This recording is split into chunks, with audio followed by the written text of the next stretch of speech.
यह जानकर आप हैरान रह जाएंगे कि आज के दौर में इंसान अपने स्वार्थ के लिए कितनी हद तक गिर सकता है। वह अपनी मंशा पूरी करने के लिए किस हद तक जा सकता है और कितनी भयानक घटनाओं को अंजाम दे सकता है, यह सोच से परे है। आज हम आपको एक ऐसे अपराध के बारे में बताने जा रहे हैं जिसमें अपराधी भी निश्चिंत थे और पीड़ित परिवार भी बेखबर था, लेकिन पुलिस बिना किसी को बताए लगातार अपनी जांच में लगी हुई थी। यह एक ऐसी घटना थी जिसने एक खुशहाल परिवार की जिंदगी को तहस नहस कर दिया और सब कुछ बदल कर रख दिया। नमस्कार दोस्तों, आपका स्वागत है। उम्मीद है कि आप सभी ठीक होंगे। आज हम जिस मामले पर चर्चा करने जा रहे हैं वह है सैम अब्राहम केस। इस कहानी की शुरुआत होती है ऑस्ट्रेलिया के मेलबर्न शहर से। मेलबर्न के नॉर्थ मेलबर्न क्षेत्र में एक इलाका है ईपिंग, जहां एक 3 बेडरूम वाला घर था। इस घर में भारतीय मूल का अब्राहम परिवार रहता था, जिसमें पति सैम अब्राहम, पत्नी सोफिया अब्राहम और उनका 6 साल का बेटा शामिल थे। यह घटना 2015 की है। सैम ऑस्ट्रेलिया में ही एक फॉरेक्स कंपनी में काम करते थे, जबकि सोफिया आईटी सेक्टर में कार्यरत थीं। यह परिवार मूल रूप से भारत के केरल राज्य के कोल्लम जिले के करवल्लूर गांव का रहने वाला था। सैम और सोफिया दोनों ही अच्छे खासे कमा रहे थे। उनकी जिंदगी सामान्य रूप से चल रही थी और उन्हें किसी चीज की कोई कमी नहीं थी। सब कुछ सहज और सामान्य लग रहा था। लेकिन फिर 14 अक्टूबर 2015 का दिन आता है। यह सुबह का वक्त था। सैम, सोफिया और उनका 6 साल का बेटा अपने बेडरूम में सो रहे थे। सुबह करीब 9 बजे सोफिया की नींद खुली। उन्होंने सोचा कि वह अपने पति और बेटे को भी जगा दें, लेकिन जैसे ही उनकी नजर सैम पर गई, उन्हें कुछ अजीब सा महसूस हुआ। सैम एक असामान्य स्थिति में लेटे हुए थे। जब सोफिया ने गौर से देखा तो उन्होंने पाया कि सैम के मुंह के पास कुछ निशान थे। ऐसा लग रहा था जैसे झाग निकल आया हो। घबराई हुई सोफिया ने सैम को जगाने की कोशिश की, लेकिन कोई प्रतिक्रिया नहीं मिली। उन्होंने कई बार आवाज लगाई, झकझोरा, हाथ से हिलाने की कोशिश की, लेकिन सैम में कोई हलचल नहीं थी। धीरे धीरे उन्हें यह एहसास हुआ कि सैम की सांसें भी नहीं चल रही थीं। इस स्थिति को देखकर सोफिया पूरी तरह घबरा गईं और तुरंत इमरजेंसी सर्विसेज 911 पर कॉल किया। कुछ ही देर में मेडिकल टीम और एम्बुलेंस घर पहुंच गए। डॉक्टरों ने मौके पर ही सैम का चेकअप किया और पाया कि सैम अब्राहम की मृत्यु हो चुकी थी। ये सुनते ही सोफिया जोर जोर से रोने लगी। उन्हें समझ नहीं आ रहा था कि आगे क्या होगा। उनका 6 साल का बेटा अब अनाथ हो चुका था। परिवार की आगे की जिंदगी कैसे चलेगी, यह सवाल सोफिया को झकझोर रहा था। सैम और सोफिया के माता पिता अभी भी केरल में रहते थे। हालांकि सोफिया की बड़ी बहन सोनिया मेलबर्न में ही थी और एक अस्पताल में नर्स के तौर पर काम करती थी। जब यह घटना हुई तो सोफिया ने तुरंत अपनी बहन सोनिया को फोन कर सारी बातें बताईं। जल्द ही पुलिस को भी बुला लिया गया। इस घटना ने अब्राहम परिवार की पूरी दुनिया बदलकर रख दी थी, लेकिन पुलिस ने अपनी जांच शुरू कर दी थी।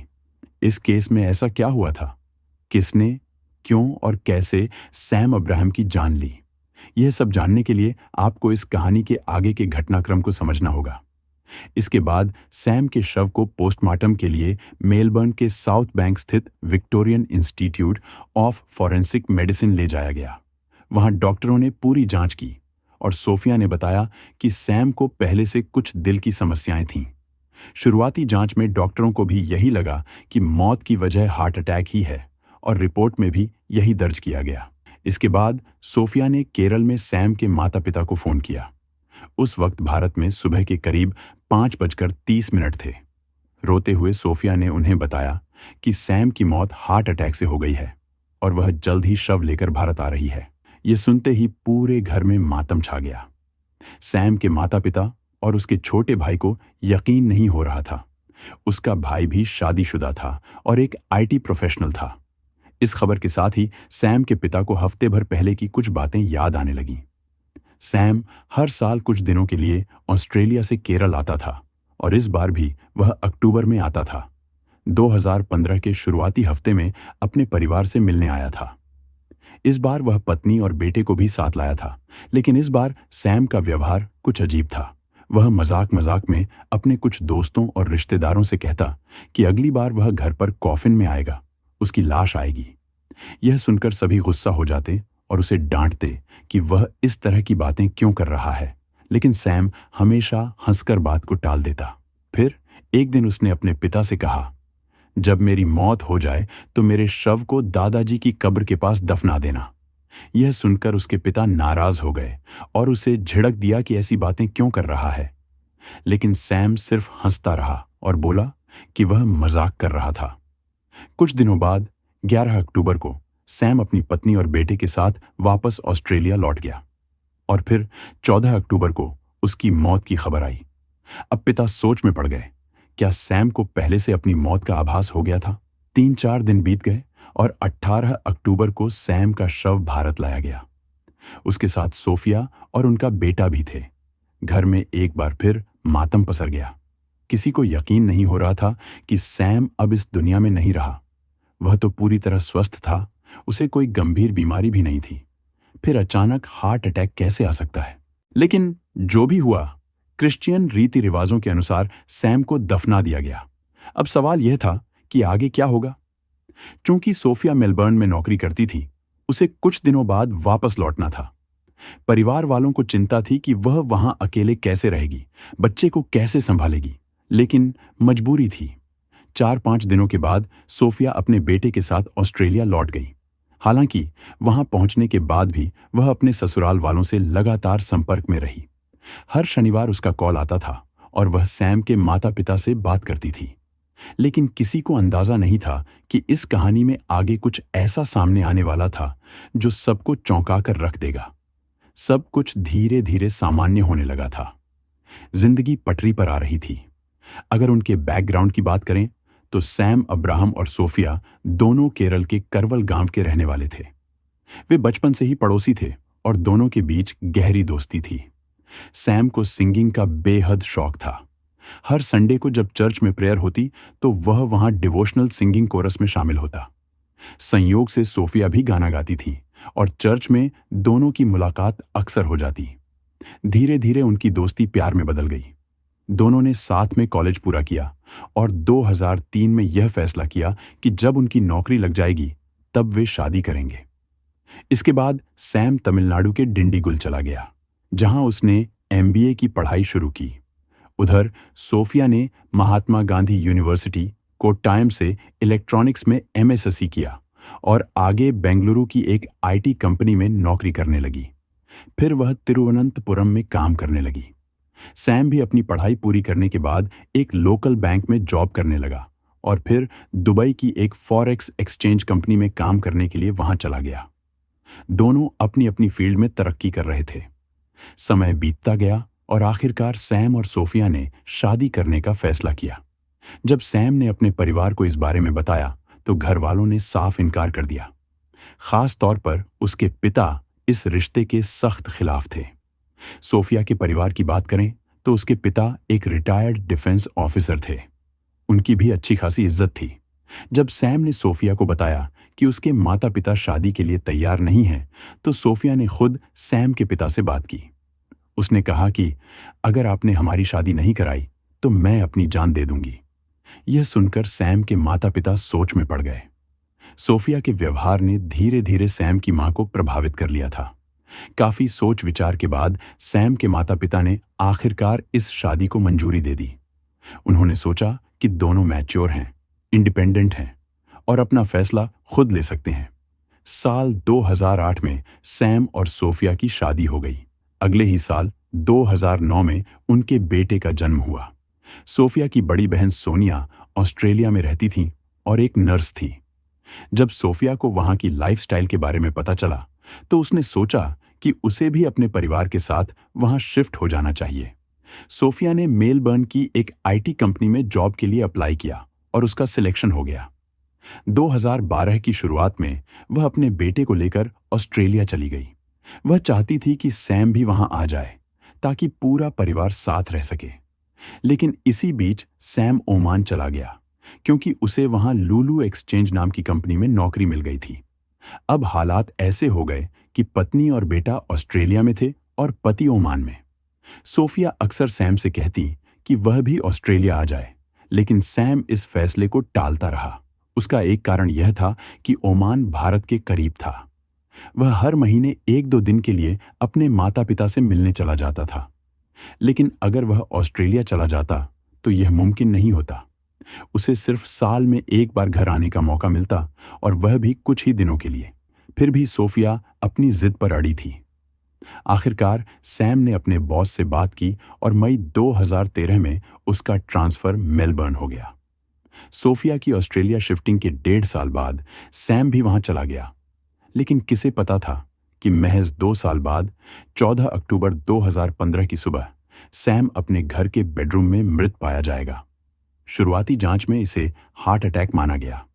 सैम का अंतिम संस्कार कर दिया गया और उसके परिवार ने भी इसे नियति मानकर स्वीकार कर लिया।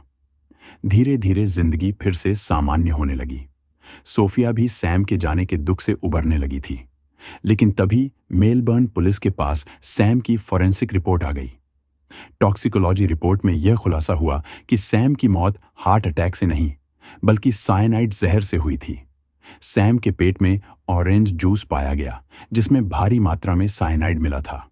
अलावा एवोकाडो मिल्क शेक में भी नशीले केमिकल्स मिले थे। पुलिस के लिए यह मामला अब सिर्फ एक मौत नहीं, बल्कि एक संदिग्ध हत्या का केस बन चुका था। शुरुआत में पुलिस ने सोफिया से कुछ सवाल किए, लेकिन उसने बताया कि उन्होंने हमेशा की तरह नॉर्मल खाना खाया था, कोई बाहरी चीज नहीं खाई थी। फिर भी साइनाइड इतनी भारी मात्रा में उनके शरीर में कैसे पहुंचा? पुलिस ने इस मामले को गंभीरता से लेना शुरू कर दिया। लेकिन एक बड़ी दिक्कत थी, उनके पास कोई ठोस सबूत नहीं था।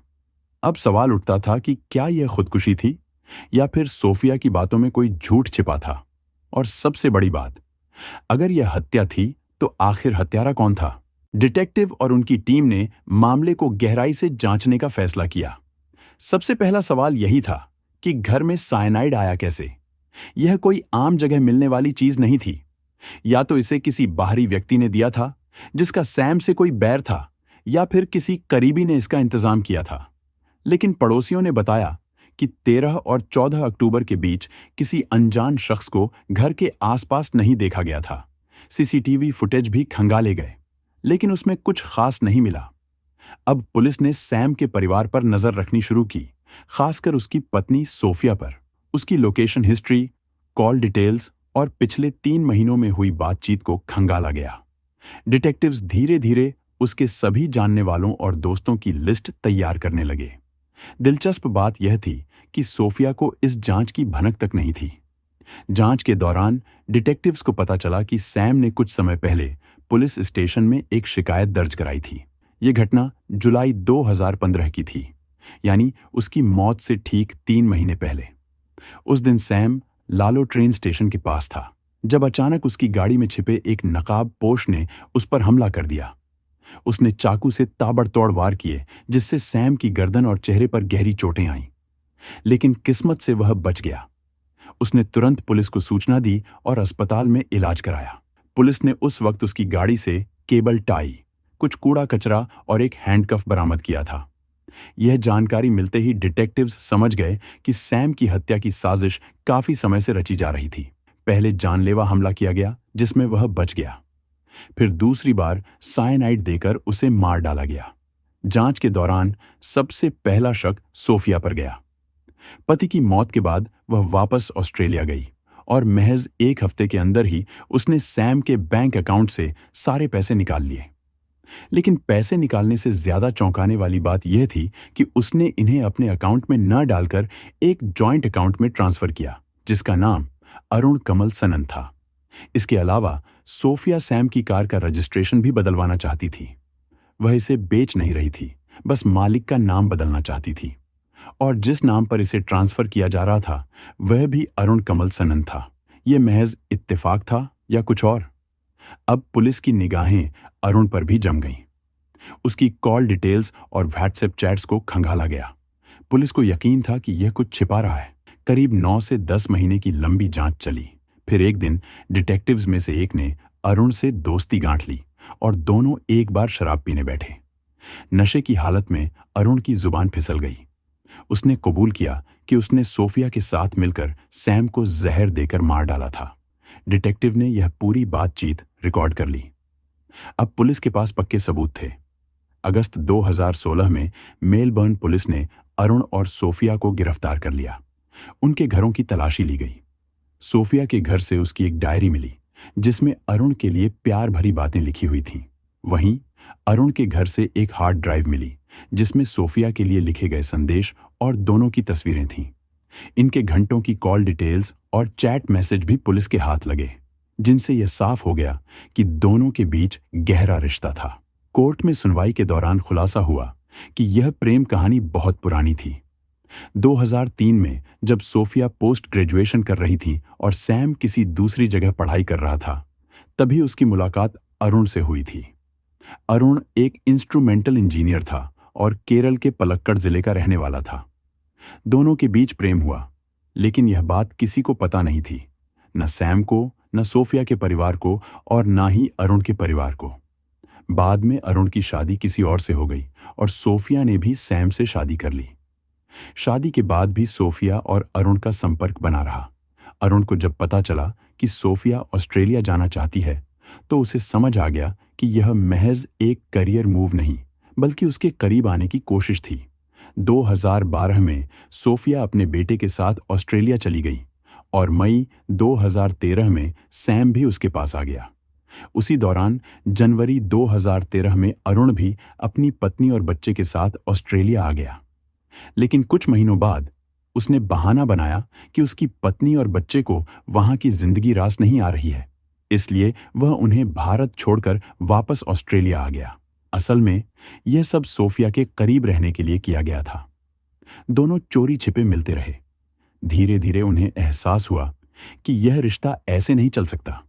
उन्हें कोई ऐसा रास्ता निकालना था जिससे वे खुलकर साथ रह सकें। सुनवाई के दौरान यह भी सामने आया कि सोफिया ही थी जिसने सबसे पहले अरुण से कहा कि सैम को रास्ते से हटा देना चाहिए। पहला हमला वही था जो लालो ट्रेन स्टेशन के पास हुआ था। नकाबपोश हमलावर अरुण ही था जिसने सैम पर चाकू से हमला किया था, मगर किस्मत से सैम बच गया। उस समय पुलिस को लगा था कि शायद यह किसी लुटेरे का काम होगा, क्योंकि सैम एक फॉरेक्स एक्सचेंज कंपनी में काम करता था। लेकिन सैम को खुद भी एहसास होने लगा था कि उसकी जान को खतरा है। शायद इसी वजह से जब वह अक्टूबर 2015 में अपने माता पिता से मिलने भारत गया था, तो उसने अपने दोस्तों से मजाक में कहा था, मैं अब ताबूत में ही लौटूंगा। अपने पिता से भी उसने कहा था कि उसे अपने दादा की कब्र के पास दफनाना। शायद उसे पहले ही आभास हो गया था कि मौत उसके करीब है। 11 अक्टूबर को अरुण अपनी पत्नी और बच्चे को लेकर ऑस्ट्रेलिया लौट आया, लेकिन सोफिया पिछले 1 साल से अपने पति के कत्ल की साजिश रच रही थी। 13 अक्टूबर की रात सोफिया अपनी बहन सोनिया से मिलने गई थी। वह अपनी कार से गई और लौटते समय सुपरमार्केट से कुछ खाने पीने की चीजें खरीदी। इसी दौरान उसने चुपचाप अरुण कमल सन्नन को अपनी कार में छिपा लिया और उसे घर तक ले आई। सोफिया ने कार को गैरेज में पार्क किया और जानबूझकर न तो कार लॉक की और न ही गैरेज का दरवाजा बंद किया। अंदर उसने डिनर के बाद एवोकाडो मिल्क शेक बनाया और उसमें नींद की गोलियां मिला दी। सैम को पीने के लिए दिया गया, लेकिन उसे स्वाद पसंद नहीं आया तो उसने थोड़ा सा ही पिया। सोफिया ने ऑरेंज जूस भी तैयार किया ताकि जब सब सो जाएं, अरुण आकर उसमें साइनाइड मिलाकर सैम को पिला सके। लेकिन सैम ने सोफिया को जूस बनाते देख लिया और खुद ही पी लिया।